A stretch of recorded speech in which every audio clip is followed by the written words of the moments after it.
Ce récit de la passion du Christ, nous le connaissons bien parce que nous l'avons médité nombre de fois.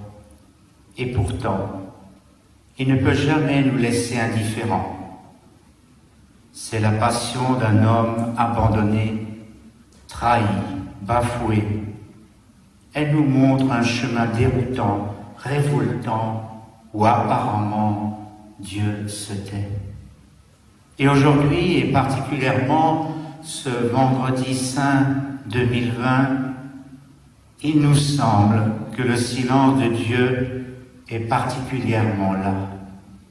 Mais si nous sommes réunis ce vendredi saint en communion avec tous nos frères et sœurs, en communion encore plus forte avec nos frères et sœurs malades et tout le personnel soignant, c'est d'abord pour communier au sacrifice volontaire de Jésus qui donne sa vie pour sauver tous les hommes.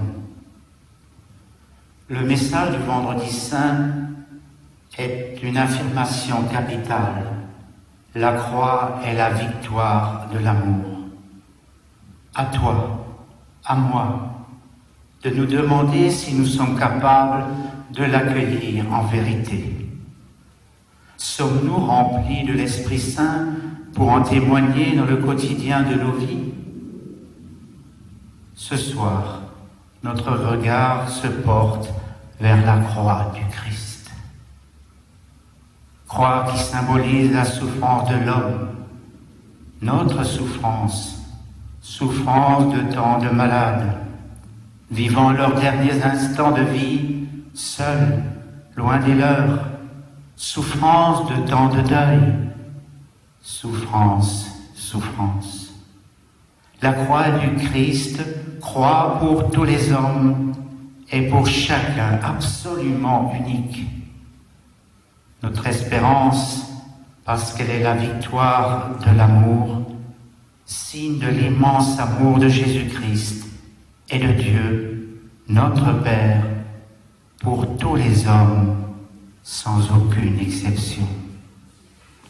La croix du Christ, signe d'amour et signe de notre salut, reste pour chacun de nous un mystère. Il n'est pas facile de l'accueillir en vérité, surtout dans ces épreuves que nous traversons, en particulier ceux qui connaissent la morsure du Covid-19. Quand tout va bien, quand la réussite et la santé sont au rendez-vous, il est facile de chanter la croix victoire de l'amour. Aujourd'hui, le Seigneur nous invite à Gethsémani, et bien vite nous reconnaissons nos limites. Alors, que faire ce vendredi saint? Le plus important, c'est de prendre modèle sur le Christ. Sa vie terrestre n'a pas été longue, mais elle a été centrée sur l'amour. Jésus-Christ n'a pas attendu le calvaire pour donner sa vie. Il l'a fait jour après jour, au hasard des rencontres, chaque fois qu'il s'est mis au service des petits, des malades, des pauvres. Frères et sœurs, la meilleure manière de porter sa croix, c'est de porter celle des autres. C'est de faire renaître et aider à renaître à l'espérance pour tous ceux qui sont malades, découragés, méprisés. C'est ainsi que nous sommes appelés à célébrer la croix du Christ, à travers ces personnes qui souffrent, ces petits, ces exclus.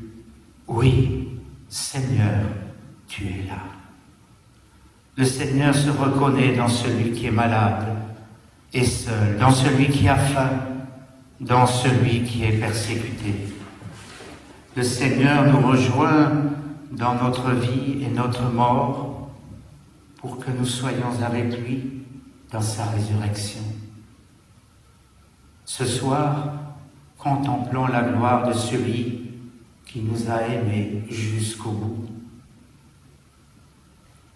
Au pied de ta croix, Seigneur, nous venons te dire, avec nos larmes, avec beaucoup de tendresse, donne courage à tous ceux qui nous donnent le meilleur d'eux-mêmes. Donne courage à travers nos frères et sœurs soignants.